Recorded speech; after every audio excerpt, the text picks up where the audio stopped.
All right, listeners, ready to dive into a topic that's crucial for our UPSC friends out there, tackling international relations. That's international law. You got it. It's a big one. It is. And even if you're not prepping for those big exams, Yeah. this stuff is, I think, fascinating. Absolutely. For anyone who wants to understand Yeah. how our world works. How the world works, exactly. Yeah. So today's deep dive is all about how international law is changing. It's really evolving. It is. Yeah. Moving from something that was just about how states interact with each other. Right, the kind of classic view. Yeah, to something that's impacting individuals like you and me. It's becoming much more relevant Yeah. to everybody's lives. Yeah. So we're going to be uncovering some really interesting stuff today. Absolutely. Like the tension between this idea of international law, which is all about respecting state sovereignty, Right. and this push for kind of a world law that prioritizes global justice. Yeah, that's a fascinating tension, isn't it? It is. And we're going to look at how individuals have actually become subjects of international law. It's not just about states anymore. Yeah, particularly through human rights law and humanitarian law. Yeah, exactly. We'll also be looking at the role of NGOs Fascinating. in shaping these international treaties. They're not just sitting on the sideline. They're active players. Yeah. And then Big players. we're going to tackle Yeah. that really Controversial. thorny issue Yeah. of humanitarian intervention. When is it okay? When is it legal? Yeah. When is it moral? When is it the right thing to do? Yeah. So much to unpack. Lots to unpack. Let's jump right in. Let's do it. Our source material starts by laying out this traditional state-centric view of international law. Right. And it was really all about keeping the peace between states. It was like setting the ground rules for Yeah. how countries could interact with each other without Right. constantly going to war. And the idea was, if you respect my sovereignty, I'll respect yours. Absolutely. We'll just kind of stay in our own lanes. Yeah. And life will all work out. Figure it out. Yeah. So the source lays out 4 kind of key features Okay. of this classic view. All right. And the first is that states were the main actors. The only ones that really mattered? The only subject? Yeah, subjects of international law. That's Exactly. international law. Yeah. So they were the only ones who had rights and responsibilities under this system. Makes sense in that traditional view. Right. Yeah. And the second feature is that states were also the only ones who could create and enforce the rules. So they were the agents, too. Yeah. So they're making the rules and they're enforcing them. It's like a self-governing Exactly. neighborhood association, Yeah. but on a global scale. On a global scale. Yeah, that's a good way to put it. So the third feature is that the whole point of this system was to manage relations between states. Right. It was about maintaining order and stability in that international system. It was all about keeping things predictable. Yeah. Yeah. And justice, well, that was something that states were supposed to sort of handle Within their own borders. within their own borders. Yeah. That was It's an internal matter. nobody else's business. Right. Right. Yeah. And then finally, the scope of international law was pretty limited. Yeah, it was a pretty small club back then. Yeah, it was mostly about things like diplomacy treaties and avoiding war. The basics. The basics. Yeah. Things like human rights or environmental protection. Those were kind of afterthoughts. Those were not really on the table. Yeah, not really part of the conversation. Not in this traditional view. Right. Right. Exactly. But as we all know, the world is changing It's changing rapidly. rapidly. Yeah. Globalization, technology, all of that. The world's getting smaller. It is. Yeah. And so naturally, international law started to shift as well. It had to adapt. It did. Yeah. It's like that old exclusive club we were talking about. Suddenly got a major renovation and opened its doors To some new members. to some new members Yeah. and ideas. And ideas, exactly. Yeah, so the source highlights this fascinating shift towards what some call a constitutionalist view of international law. Okay. And this means that international law started to look less like just agreements between states Right? and more like a set of higher rules and norms That everybody had to follow. that everybody had to follow, Yeah. even the powerful states. Even the big guys. Yeah, and this is a really big deal, It's a huge shift. especially for you UPSC folks out there, Absolutely. because it challenges this traditional notion of absolute state sovereignty Right. and introduces the idea that there might be limits Limits on what states can do. on what states can do. Even within their own borders. Yeah. Yeah. So the source points to 4 key developments Okay. that signal this new world law perspective gaining traction. And the first one is that individuals and even NGOs are increasingly recognized as subjects of international law. So it's not just that state-only club anymore. It's opened up. It's a much bigger party now. It is. Yeah. And the second development is that these non-state actors are becoming way more active in shaping international law. So they're not just passively accepting the rules anymore. No, they're getting involved. We're shaping them. They're involved in drafting treaties, advocating for human rights, pushing for environmental protection. They're really making their voices heard. They are. Yeah. And the third development is a really big one. All right, I'm listening. The purpose of international law itself is expanding. Okay. It's not just about keeping the peace between states anymore. Right. It's increasingly concerned with what's going on inside states, Particularly when it comes to human rights. particularly when it comes to human rights and global justice. Yeah, that's a big shift. It is a huge shift. Yeah. And this has really big implications for how we think about things like state sovereignty and intervention. Absolutely, because if international law is now concerned with what's happening inside states, Right.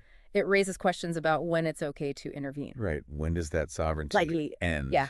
And that responsibility to protect begin? That's a tough question. It is. Yeah. And then the fourth development is that the scope of international law is just broadening dramatically. Okay. We're talking about trade, the environment, international criminal law. It's a much broader field now. It's a much broader field, and it's becoming less about simply maintaining order Right. and more about achieving some kind of global justice. It's about creating a more just world.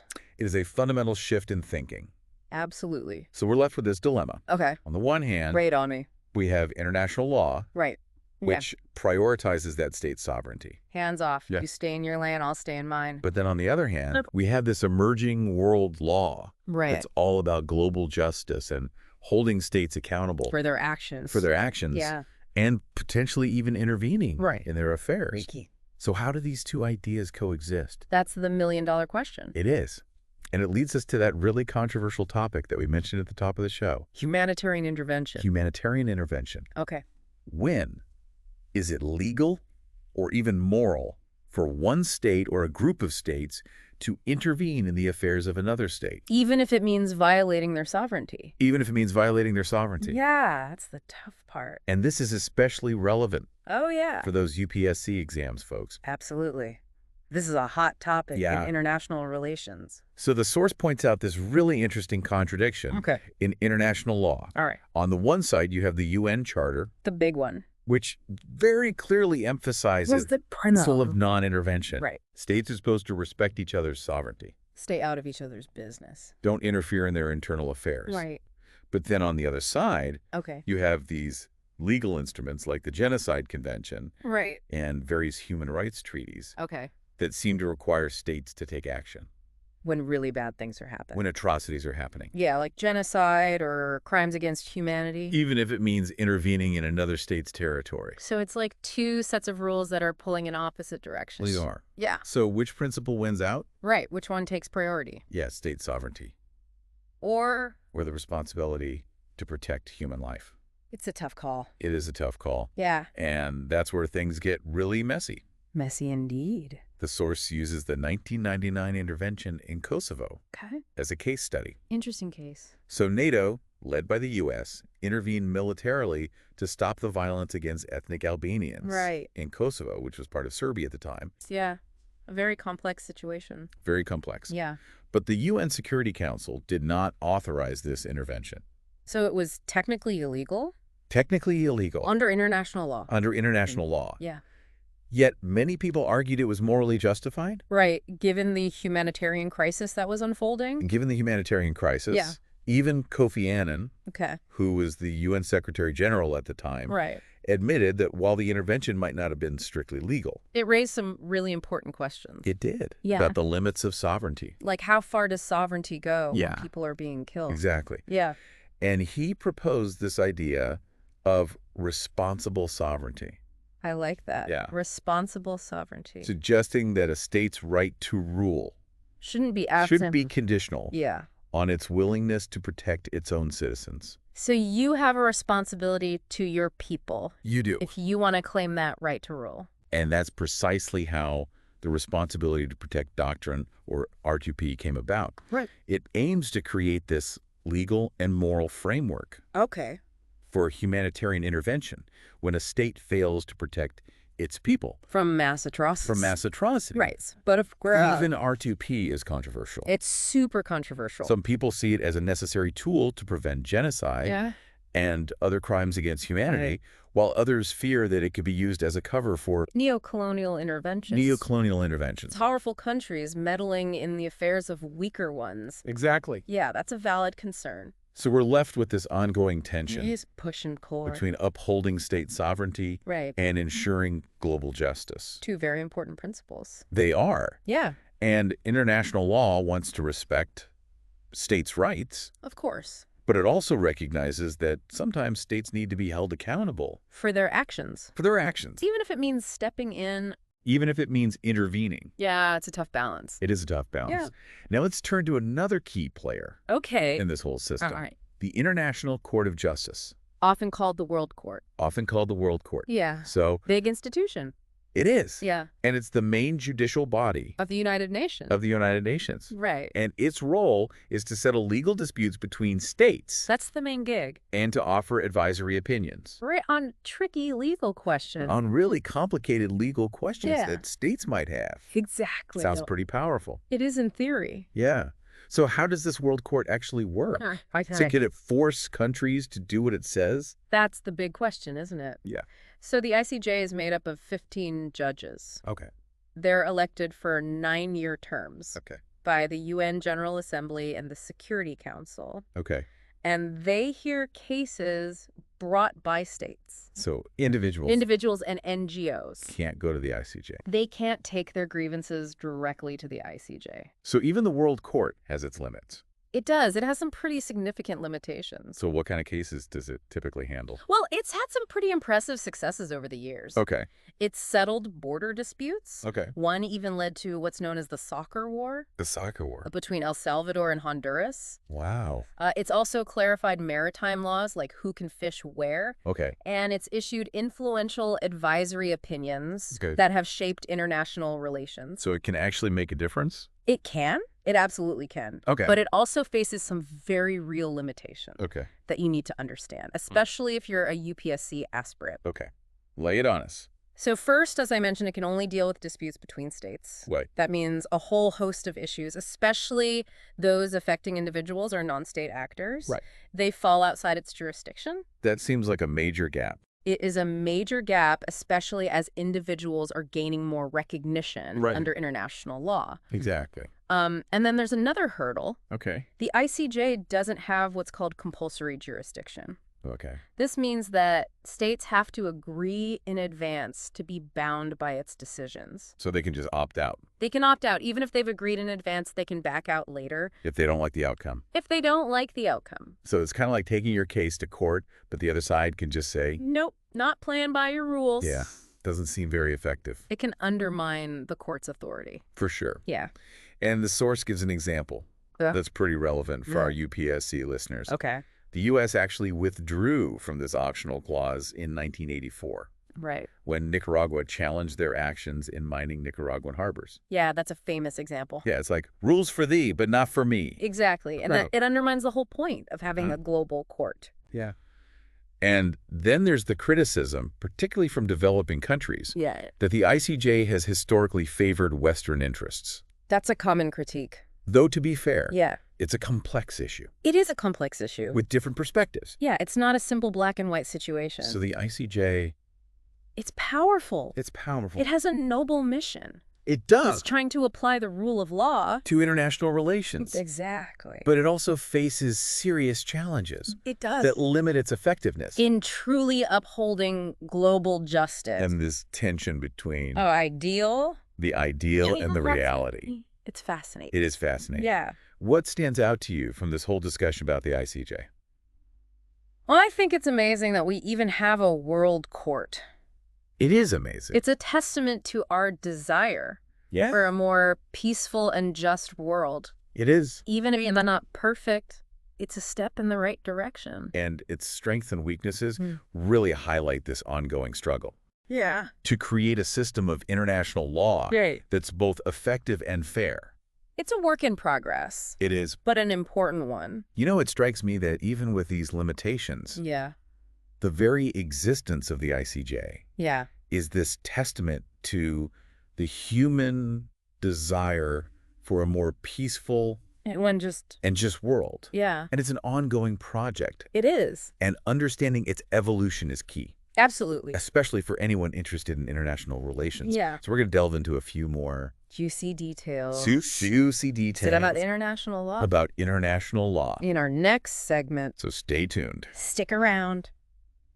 Welcome back, listeners. Now that we've laid the groundwork, let's unpack some more fascinating aspects of international law. Right on. And I think one of the most Telling. compelling aspects is how it's trying to grapple with this idea of global justice. Yeah. But how do you enforce justice on a global scale when you're dealing with sovereign states Right. that often have their own agendas? That's the challenge, isn't it? It's this balancing act Yeah. between respecting state sovereignty and holding states accountable for their actions, especially when those actions violate fundamental human rights.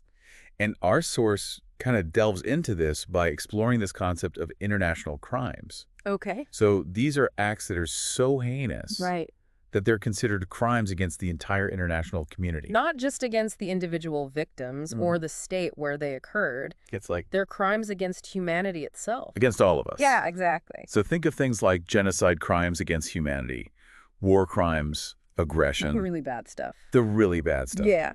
And these acts are so egregious that they transcend those national borders Right. and demand a global response. They really do? And this is where international criminal law comes in. Okay. It's a relatively new area of international law, Yeah, it's a relatively recent development. but it's gaining increasing importance as the world Becomes more interconnected. becomes more interconnected. Yeah. So international criminal law aims to hold individuals accountable for these international crimes. Regardless of their nationality or official position. Right. So it doesn't matter if you're a head of state Exactly. or a low-level soldier. Nobody is above the law. If you commit these crimes, You can be held accountable. you will be held accountable. Yeah. And this is a really powerful statement, I think, It is a powerful statement. about the universality of certain values Right.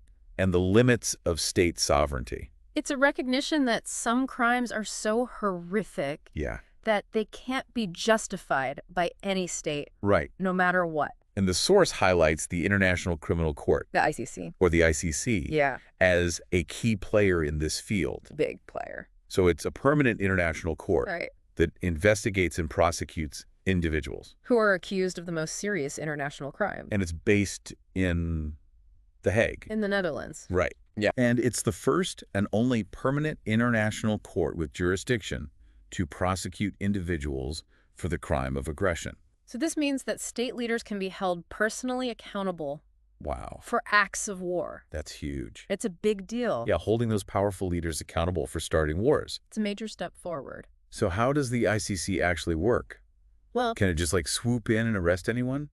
it's not quite that simple. Okay. The ICC's jurisdiction is limited Okay. in a few important ways. Okay. And understanding these limitations is crucial. Especially for those UPSC preps. Absolutely. So first, the ICC can only investigate and prosecute crimes committed after July 1st, 2002, Right. when the Rome Statute, which established the court, came into force. So it can't go back in time? So it can't go back in time and prosecute historical atrocities. Not exactly. Okay. However, if a state becomes a party to the Rome Statute after July 1st, 2002, Right. the court can exercise jurisdiction over crimes committed in that state's territory or by that state's nationals from that point onward. Okay. That makes sense. So what are some other limitations? Well, another important limitation is that the ICC can only exercise jurisdiction if certain conditions are met. Okay. One of these conditions is that the alleged crime must have been committed in the territory of a state Right. that is a party to the Rome Statute Okay. or by a national of such a state. So if a crime happens in a country that hasn't signed the Rome Statute. The ICC can't do anything about it. Okay. However, there's another way the ICC can get involved. Okay. The UN Security Council can refer a situation to the ICC, Okay. even if the state where the crime occurred is not a party to the Rome Statute. Oh, interesting. This is what happened with the situations in Darfur, Sudan, and Libya. So that sounds like a pretty powerful tool It is a powerful tool. for the Security Council. Oh, But I bet there's some political complexities there. Oh, absolutely. Remember, the Security Council has 5 permanent members. Right. China, France, Russia, the United Kingdom, and the United States. Right. And each of them has veto power. Right. So if even one of those permanent members objects to an ICC referral, Yeah. they can block it. So even with a global court like the ICC, international politics still plays a major role. It's unavoidable. Yeah. International law doesn't exist in a vacuum. It does. It's always influenced by political considerations. And another important limitation Yes. is that the ICC can only exercise jurisdiction if the state where the crime occurred is unwilling or unable genuinely to carry out the investigation or prosecution itself. Right. This is known as the principle of complementarity. Complementarity. Yeah. So the ICC is meant to complement national justice system. Not replace them. Okay. It's a court of last resort. Right. It steps in when states are either unwilling or unable to prosecute these serious crimes themselves. So it's not trying to usurp the authority Exactly. of national courts. It's there to support them. Okay. And the source also mentions that the ICC has faced some criticism over the years. Yeah, it's not without its critics. What are some of the main arguments against the court? Well, one of the main criticisms is that the ICC is biased against African countries. Okay. This perception stems from the fact that all of the ICC's investigations and prosecutions to date have focused on situations in Africa. But is that really evidence of bias, or is it more a reflection of where the most serious crimes are happening? Right, and where states are struggling to address them. Right. That's a complex question. It is. And it's one that UPSC aspirants should be prepared to discuss. Yeah. The ICC maintains that it selects its cases based on objective criteria, Okay. not on political considerations, Okay. but the perception of bias persists. Right. And it's something that the court needs to address if it wants to maintain its legitimacy. It sounds like the ICC is this really powerful tool for global justice, It is. but it also faces some pretty significant challenges It does. and limitations. It's a reminder that international law is a work in progress, Yeah. constantly evolving to address the complexities of our world. And speaking of complex, let's shift gears for a moment Okay. and delve into another fascinating area of international law, the law of the sea.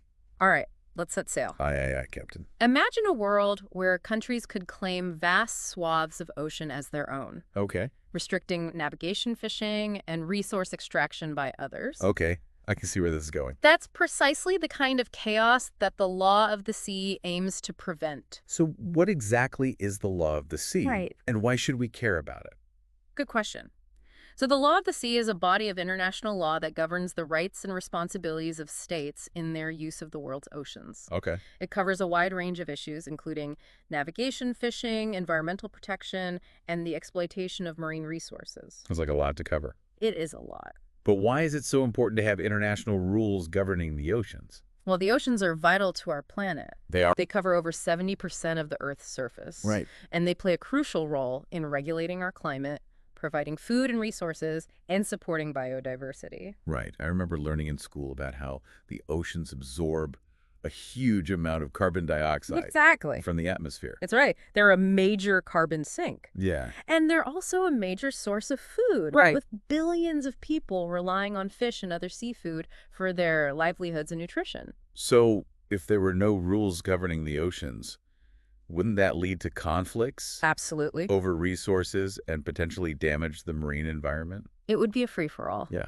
And that's why the law of the sea is so important. It provides a framework for cooperation and peaceful resolution of disputes, Okay. ensuring the sustainable use of the oceans for present and future generations. And our source mentions the United Nations Convention on the Law of the Sea, UNCLOS, UNCLOS, as the key legal instrument in this area. the big one. Can you tell us more about it? UNCLOS is often called the Constitution for the Oceans. It was adopted in 1982 and entered into force in 1994. Okay. And it establishes a comprehensive legal framework for all ocean space, Wow. from the territorial seas of coastal states to the high seas and the seabed beyond national jurisdiction. That sounds really comprehensive. It is What are some of the key provisions? of UNCLOS that UPSC aspirants should know about. Yeah.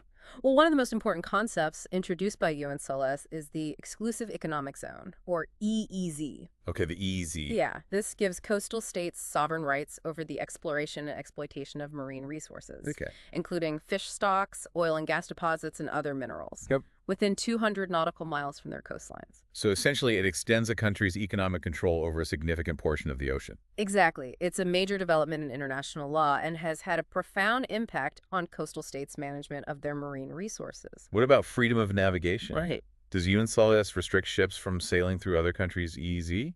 Not exactly. UNCLOS recognizes the right of all states to navigate freely through the EEZs of other states, as long as they comply with certain rules and regulations, Huh? such as those relating to pollution prevention and the safety of navigation. So it's a balance between recognizing coastal states' rights over their waters Right. and ensuring the free flow of maritime traffic. Exactly. It's all about finding that balance. UNCLOS also establishes rules for the conservation and management of living marine resources.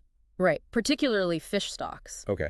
It emphasizes the need for sustainable fishing practices to prevent overfishing and protect marine ecosystems. This is becoming increasingly important as we face challenges like climate change Absolutely. and ocean acidification. UNCLOS also addresses the protection and preservation of the marine environment, setting standards for pollution prevention and control from various sources, Okay. including ships, land-based activities, and dumping. So UNCLOS is like a comprehensive rule book Yeah. for how states should interact with the oceans Right. and manage their resources responsibly. That's a great way to put it. It's a complex treaty, but it's essential for understanding how international law attempts to balance competing interests and ensure the sustainable use of our oceans.